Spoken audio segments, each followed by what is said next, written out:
মাস ধরে চলা কুম্ভ মেলার পরিসমাপ্তি ঘটেছে। এই প্রাচীন প্রয়াগ শহর তার নিজস্ব ছন্দে ফিরে গেছে।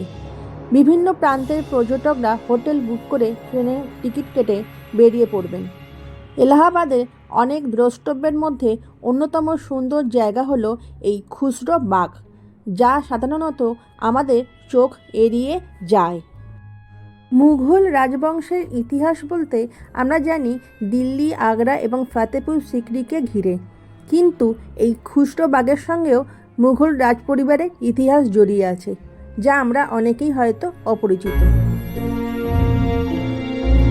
আমার আজকের ভিডিওতে আমি এই খুসরো বাগের ইতিহাস তুলে ধরব। চলুন তাহলে ভিডিওটা শুরু করা যাক।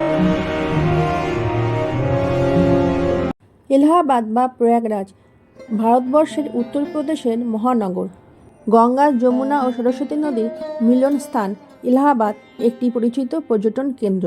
মুঘল সম্রাট আকবর শহরটির নামকরণ করেন ইলাহাবাস, যার অর্থ আল্লাহর আবাস, যা পরবর্তীকালে এলাহাবাদ নামে রূপান্তরিত হয়।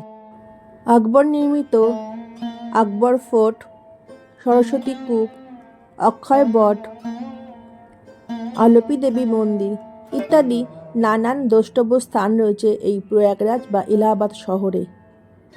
কিন্তু তার মধ্যে অন্যতম আরেকটি দর্শনীয় স্থান হলো এই খুসরো বাগ।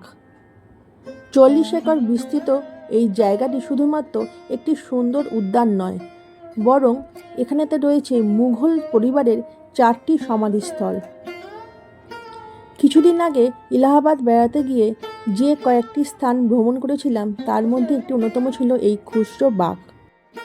খুসরো বাগ একটি ঐতিহাসিক উদ্যান, যেখানে সম্রাট জাহাঙ্গীর এবং সুলতান বেগমের জ্যেষ্ঠ পুত্র প্রিন্স খসরুর সমাধি রয়েছে। খুসরো বাগের প্রধান প্রবেশদ্বার, আশেপাশের উদ্যান এবং সুলতান বেগমের 3 স্তর বিশিষ্ট সমাধির নকশা জাহাঙ্গীরের প্রধান দরবার শিল্পী আকা রেজার হাতে তৈরি। সুলতান বেগমের সমাধিস্থলটির ভিত্তির ওপরে একটি বিশাল ছেত্রী রয়েছে এবং তার সমাধিকে শোভিত করার জন্য একটি শিলালিপি রয়েছে। আর এই বেগমের সমাধির পাশেই রয়েছে খসরুর বোন নিথারের সমাধি, তবে নিথারের সমাধিস্থলটি খালি এবং এতে কোনো সমাধি নেই। তবে স্থাপত্যের দিক থেকে এই 3টির মধ্যে সবচেয়ে বিস্তৃত এটি। এটি একটি উঁচু প্ল্যাটফর্মের ওপর অবস্থিত। এই সমাধিস্থলের ভিতরে কক্ষ রয়েছে, যার ছাদগুলি ঘন কেন্দ্রিক বৃত্তে তারা দিয়ে বিশদভাবে আঁকা।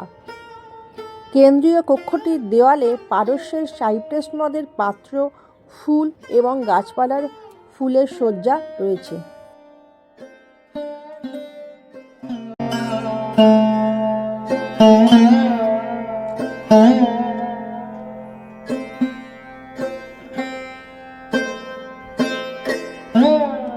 সম্রাট আকবর তার জ্যেষ্ঠ পুত্র সেলিমকে নিয়ে কোনো দিনই সন্তুষ্ট ছিলেন না। তাই 1587-তে যখন জাহাঙ্গীর এবং তার স্ত্রী মান ভাইয়ের প্রথম সন্তান খুসরো জন্মগ্রহণ করে, আকবর নিজের হাতে তার লালন পালনের দায়িত্ব তুলে নেন। একেবারে শৈশব অবস্থা থেকেই আকবর তার হাতে একটু একটু করে ক্ষমতা তুলে দিতে থাকেন। একসময় এটা জাহাঙ্গীরের সমতুল্য হয়ে পড়ে। দায়িত্বজ্ঞানহীন জাহাঙ্গীর নয়, বরং পরবর্তী দিল্লির শাসক হিসাবে নাতিকেই তিনি প্রাধান্য দিয়েছিলেন। সুযোদ্ধা, সুদর্শন, সুশিক্ষিত এবং সম্পূর্ণভাবে নেশাবর্জিত শাহজাদা খুসরো অচিরেই সবার প্রিয় পাত্র হয়ে ওঠেন, যার অবশ্যম্ভাবী পরিণতি হল পিতা পুত্রের সম্পর্কের অবনতি। জাহাঙ্গীরের প্রথমা স্ত্রী মানবাই, পরে যার নাম হয়েছিল শাহ বেগম, তিনি পিতা পুত্রের ক্রমশ এই ক্ষয়ে যাওয়া সম্পর্কে অত্যন্ত ব্যথিত হয়ে আত্মহত্যা করেন। এই ঘটনার পরে আকবর জাহাঙ্গীরকে ক্ষমা করেন এবং মৃত্যুশয্যায় নিজের পুত্রকেই পরবর্তী সম্রাট হিসেবে মনোনীত করেন। জাহাঙ্গীর সিংহাসনে বসে প্রথমেই দিল্লির দরবার থেকে খুসরোর প্রভাব কমিয়ে আনার ব্যবস্থা করেন। আকবর জাহাঙ্গীরকে ক্ষমা করলেও জাহাঙ্গীর কিন্তু নিজ পুত্রকে ক্ষমা করতে পারেননি। খুসরোর দাদি মারিয়াম উজ জামানি নাতির সামনে প্রধান ঢাল হয়ে দাঁড়িয়েছিলেন, কিন্তু সম্রাট আকবর পরবর্তী শাসক হওয়ার স্বপ্ন যাকে দেখিয়েছিলেন তার পক্ষে কি এটা মেনে নেওয়া সম্ভব? 18 বছর বয়সে তিনি পিতার বিরুদ্ধে বিদ্রোহ ঘোষণা করেন এবং পরাজিত হলেন খুসরো। আর এই পরাজিত হবার পরে তাকে প্রথমে দিল্লিতে আনা হয়। সেখানে একটি হাতির পিঠে বসিয়ে পুরো চাঁদনি চক ঘোরানো হয়। আর রাস্তার দুধারে তখন যেসব ব্যক্তি খুসরোকে সাহায্য করেছিল তাদের বর্ষার ফলায় ঝুলিয়ে রাখা হয়। আর এই মর্মান্তিক দৃশ্য খুসরোকে দেখতে বাধ্য করা হয়েছিল।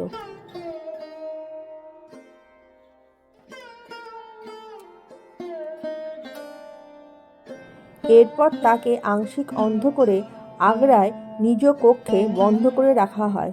একমাত্র তার প্রথমা স্ত্রী সেখানে যাওয়ার অনুমতি ছিল। তবে পরে অবশ্য জাহাঙ্গীর নিজের ভুল বুঝতে পারেন এবং পুত্রের চিকিৎসার ব্যবস্থা করেন, কিন্তু তখন অনেকটাই দেরি হয়ে গেছে। জাহাঙ্গীরের প্রিয় পুত্র ছিলেন খুররাম, পরবর্তীকালে যিনি শাহজাহান নামে প্রসিদ্ধ হন। মারিয়াম উজ জামানির আশঙ্কা ছিল যদি খুসরোর দায়িত্ব খুররামের হাতে তুলে দেওয়া হয় তাহলে খুসরোর প্রাণে বেঁচে থাকার আর কোনো আশা থাকবে না। কিন্তু ভবিষ্যতে এই ঘটনা সত্যি ঘটেছিল। এরপর 1622 সালে খুররামের নির্দেশে এই খুসরোকে হত্যা করা হয়। তখন জাহাঙ্গীর প্রায় অসুস্থ থাকতেন। তখন সম্রাটের বকলমে নূরজাহান শাসন কার্য চালাতেন। এর পরের ঘটনা হচ্ছে খুররাম পিতা জাহাঙ্গীরকে বোঝান যে খুসরো ওখান থেকে পালাবার চেষ্টা করছে, সুতরাং মৃত্যুই একমাত্র শাস্তি। জাহাঙ্গীরনামা বইতে তিনি লিখেছিলেন খুসরো কোলনের ব্যথায় কষ্ট পেয়ে মারা যান। আসলে কিন্তু খুসরো আকবর আর জাহাঙ্গীরের দ্বৈরথের শিকার হন। তা না হলে ভারতবর্ষের মোঘল ইতিহাস হয়তো অন্যরকম হতো।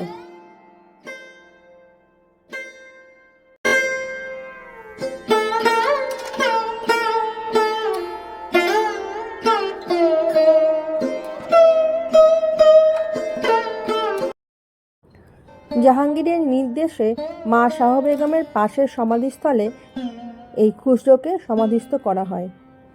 খুসরোবাগের 4টি টোম্ব রয়েছে, সেটা প্রথমেই বলেছিলাম।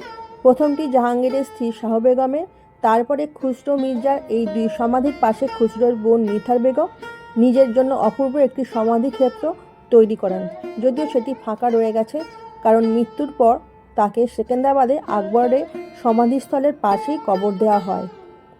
আর চতুর্থটি হলো বিবি তামলিনের, তবে এনার পরিচয় বা এনার ইতিহাস অজ্ঞাত। এই সমাধিটি ফাঁকা। এই প্রসঙ্গে বলে রাখি, সবকটি সমাধির ক্ষেত্রে ভিতরের প্রবেশ বন্ধ রাখা আছে, কারণ অবশ্য জানি না, তবে বাইরে থেকে যেটুকু দেখা যায় তা এক কথায় অসাধারণ।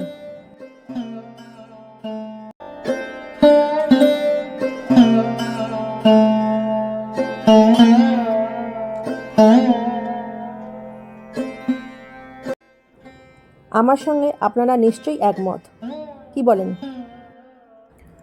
খুসরোবাগের ইতিহাস আজ এই পর্যন্তই। কেমন লাগলো আমার এই ব্লগটি অবশ্যই কমেন্ট করে জানাবেন। আর যেটা রোজ বলি, আমার ব্লগটা ভালো লাগলে প্লিজ একটু সাবস্ক্রাইব করে দেবেন, তাহলে আরও নতুন নতুন ব্লগ বানাবার উৎসাহ পাবো। আমি একাই যেহেতু ব্লগ বানাই, আমার পাশে মোটামুটি আমার ছেলে একটু আছে, ও আমার সাথে থাকে, আর কেউ কিন্তু নেই আমাকে সাপোর্ট করার মতন। আর আছেন আপনারা, আপনাদের সাপোর্ট সবসময় আমাকে সামনের দিকে এগিয়ে যেতে সাহায্য করে। আপনারা সকলে ভালো থাকবেন। Bye bye.